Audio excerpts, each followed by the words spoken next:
त्यांची महारवतनाची जमीन आहे. या अशा अनेक गोष्टी पुढे आलेल्या आहेत.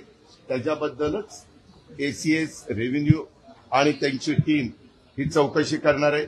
मग असं असताना इथं रजिस्ट्रेशन झालं कसं, कुणी केलं, कोण त्याला जबाबदार आहे, त्या सगळ्या गोष्टी त्याच्या ठिकाणी होतील.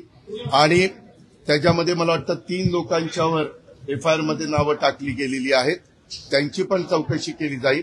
काही जणांनी विचारलं की बाबा त्या कंपनीमध्ये पार्थ पवार असताना त्यांना कसं काय त्यांचं नाव टाकलं गेलं नाही.